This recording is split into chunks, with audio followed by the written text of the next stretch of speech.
자, 안녕하세요. 박성필입니다. 자, 오늘 HLB 보도록 하겠습니다.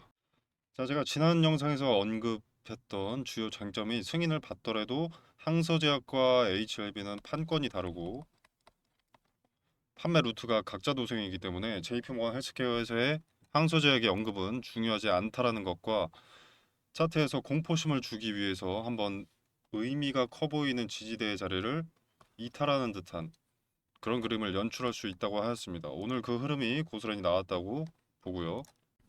자, JP모건 헬스케어 관련해서는 캄렐리주마브 플러스 리보세라닙 요 간암 치료제에 대한 내용은 타 파이프라인에 비해서 제한적인 수준의 언급만 나왔습니다. 핵심 주제로 다뤄지지도 않았고요. 뭐 구체적인 일정이나 진행 사항에 대한 언급도 없었습니다. 항서제약의 JP모건 헬스케어 발표 핵심은 우리는 중국 내 대형 제약사가 아니라 글로벌 제약사다. 요걸 어필하고 싶어하는 자료였고요. 자, 발표 자료 15페이지에 캄렐리주마 플러스 아파티닙이 기재가 되어 있는데 어느 정도 긍정적으로 생각을 해보자면 기재되어 있다는 자체가 항서제약이 글로벌 무대에서 중요하게 생각을 하고는 있다라는 의미를 가진다고 볼 수 있겠습니다. 자, 간암 1차 치료제 같은 경우에는 항서제약의 입장에서도 글로벌 제약사의 근거가 될 수 있는 파이프라인이기 때문에 포기할 가능성은 거의 없다고 봐도 될 겁니다. 임상적으로 검증이 끝난 치료제이기 때문에 항서제약이 원하는 대로 글로벌 제약사로 나아가기 위해서는 간암 치료제 승인이 필요할 겁니다. 자, 이게 가장 중요한 거죠. 글로벌 제약사로 이미지를 바꾸고 싶어하는 항서제약이 FDA에서 CMC 문제를 해결해내지 못한다면 중국 내 대형 제약사 이미지를 벗지 못할 겁니다. 결국 항서제약이 원하는 바는 캄렐리주마 플러스 리보세라닙의 FDA 승인으로 이뤄낼 수 있다는 거죠. 자, FDA에서 CMC 문제를 해결해내지 못해서 좌절되는 기업이 글로벌 제약사로 성장한다는 자체가 설득력이 있을까요? 없겠죠. 항소제약의 원대한 목표를 위해서 해결해야 하는 첫 번째 과제라고 할 수 있겠습니다. 자, 물론 이번 JP모건 헬스케어에서 제대로 된 언급이 없어서 아쉽기도 하고 간암 치료제 소식이 전혀 없어서 조금 실망스러운 부분도 있으나 사측에서 종종 이야기를 해왔던 1월 NDA 아직 기간이 다 채워지지 않았습니다. 많이 남진 않았지만 1월이 아직 끝나지 않았다는 이야기고요. 어떤 원인으로 인해서 미뤄진다고 해도 기대감이라는 것이 소멸한 것은 아닙니다. 그리고 이제 리라프그라틴이 1월 NDA와 비슷한 시기에 소식이 나온다면 우려감에 기대감이 크게 반영되고 있지 않았던 만큼 압도적인 상승세를 보여줄 가능성이 높습니다. 제약바이오의 특징이죠. 소식이 나오지 않을 때 횡보 또는 하락하다가 소식이 나오면 폭등.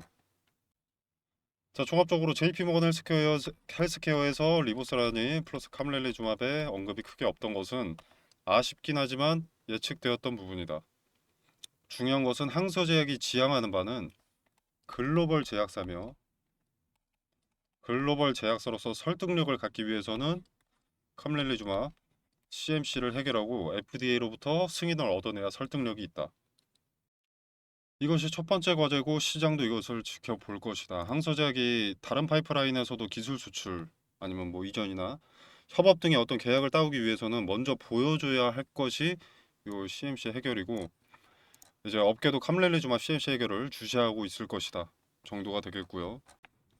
그리고 주가 전망에 대한 생각으로는 이제 일단 1월 내 리보세라닙 이슈가 나올지 안 나올지 명확하지 않기 때문에 1월이 끝나갈 때까지 나오지 않는다면 리라프그라티닙 NDA 요 기대감의 분할로 비중을 축소하는 게 좋다고 봅니다. 기대감에 어느 정도 반등했다가 리보세라닙 소식이 없으면 다시 조정으로 갈 가능성이 높습니다. 그리고 조정을 겪다가 바닥의 근거를 확인하면 그 자리에서 분할로 비중을 확대해서 리보세라닙의 이슈를 기다렸다가 이슈가 나오게 되면서 기대감이 반영되면 그때 기대감의 물량을 청산하는 게 최상책이라고 보고요.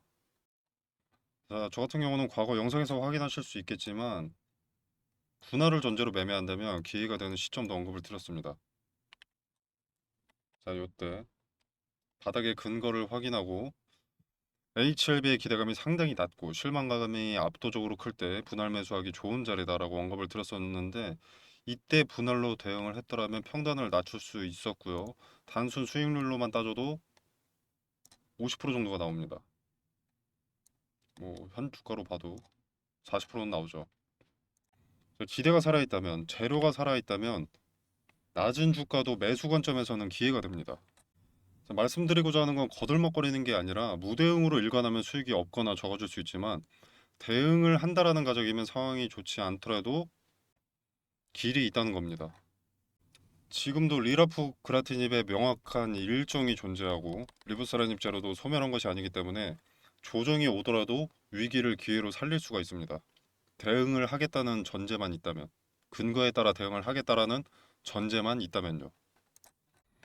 무대응의 투자 습관은 로또 사놓고 맞길 기대하는 것과 다를 바가 없습니다. 무대응할 거면 삼성전자 같은 거 배당받으면서 가져가야죠.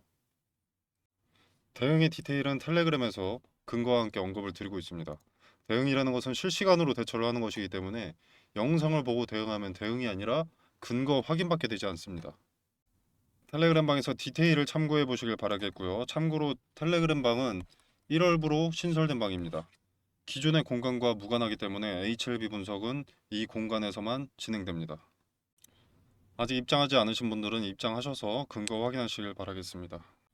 자, HLB 계속 보겠습니다. 차트를 봤을 때는 매물대 물량은 어느 정도의 소화는 해놨다고 보는데 매물대에서의 테스트가 없습니다. 자, 무조건적인 것은 아니지만 저항이 강한 자리에서 주도 주체가 그 저항 위로 주가를 올리고자 할 때 물량이 다 나왔는지 확인하는 테스트가 동반되는 경우가 상당히 많은데 아직 나오지 않았습니다. 그리고 이 매물대에 장기평선인 241선이 여전히 수렴되면서 수렴 저항이 생겼기 때문에 아직 이 자리에 매물 소화가 끝나지 않았다고 보고요. 자, 매물대가 이렇게 형성되었다. 매물이 많다는 것은 이 자리가 평단인 투자자가 꽤 많다는 것인데 이 투자자들이 매물을 내놓지 않아서 소화에 애로사항이 생겼고 그래서 금일 의미 있는 자리를 이탈시켜서 공포심을 줬다라고 판단합니다. 본전에 내놓지 않으니 겁을 줘서 내동매매하게 유도한다고 보고요. 자, 리라프그라티닙 1월 NDA는 거래일로 오늘을 제외하고 9거래일 남았습니다.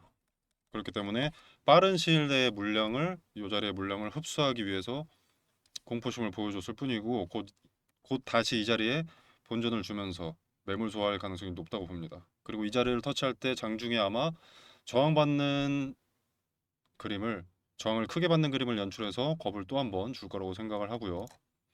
자, 이 부분도 실시간으로 텔레그램에서 디테일과 흔적을 말씀드리도록 할 텐데 장중에 거래가 얼마나 실리는지 어느 자리에서 저항받는지 보면 의도를 간파할 수 있습니다. 거래라는 것은 거짓말을 할 수가 없는 거거든요. 자, 그래서 말씀드리고 싶은 건 요거 요것만 보면 주가 하나만 쳐다보면 또 도구로 이용당하게 될 거라는 겁니다. 그래서 디테일을 아셔야 합니다. 흔적을 확인하고 흔적에서 의도를 확인해야 그게 근거가 되는 겁니다. 잃어도 근거가 있어야 하고 배움이 있어야 합니다. 무대응으로 일관하면 승률이 좋을 수가 없고요. 배움이 있을 수가 없습니다. 무대응으로 수익을 봤다. 지금 삼성전자에 투자한 투자자들 있죠. 삼성전자나 뭐 SK 하이닉스나 두산에너빌리티 뭐 이런 거 있죠. 그들의 실력이 아닙니다. 땅에서 돈 주순 행운 같은 거지. 나는 종목에 정주지 않는다. 리스크 최소화에 중점을 두고 근거에 따라서 투자를 하겠다라고 하시면 텔레그램 방에서 리스크 최소화를 중점에 둔 투자는 어떻게 하는 건지 그리고 그 근거는 무엇인지 말씀드릴 예정이니 한번 참고해 보시길 바라겠습니다.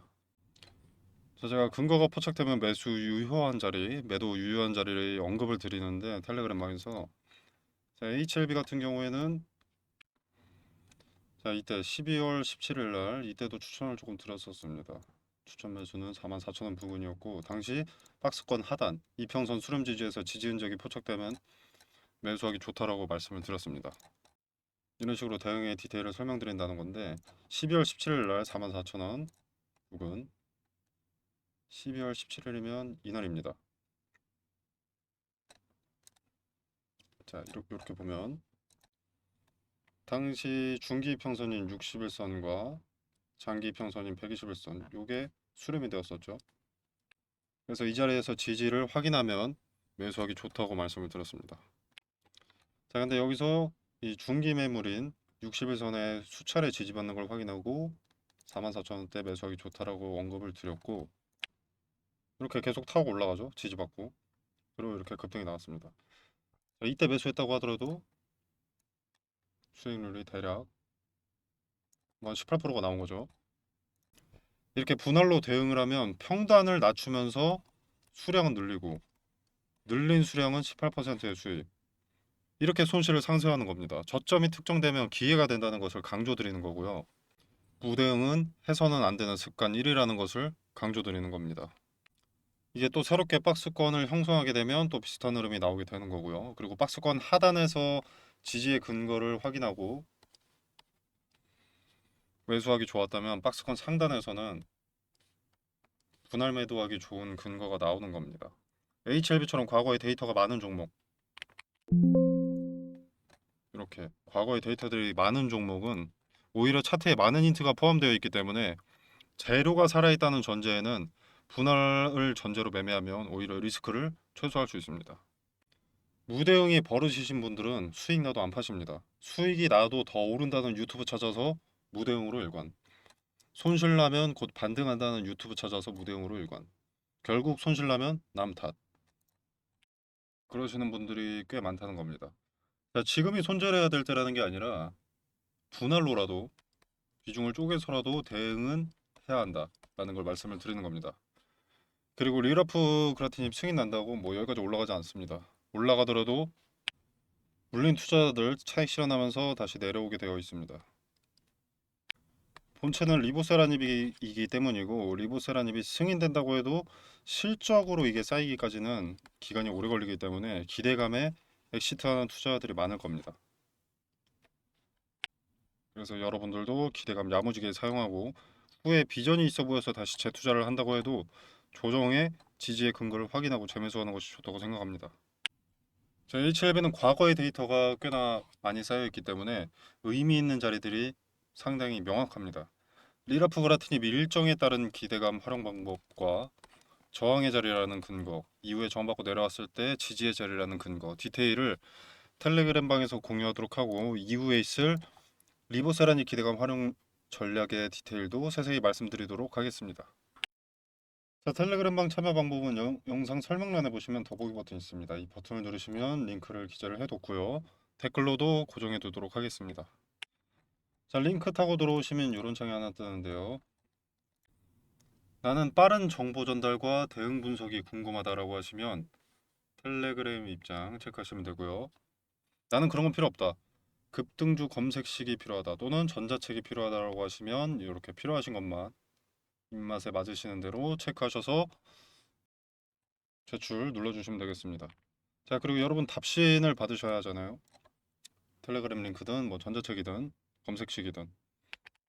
자, 답신 받으실 전화번호 010-1234-5678이다 하면 이렇게 입력하셔서 제출 눌러주시면 답신 드리도록 하겠습니다. 그리고 전자책과 급등주 검색기는 PDF 파일로 만들어뒀기 때문에 모바일로도 쉽게 확인이 가능하실 겁니다. 자, 여러분의 성공 투자를 기원하면서 오늘 영상 여기서 마무리하도록 하겠습니다. 감사합니다.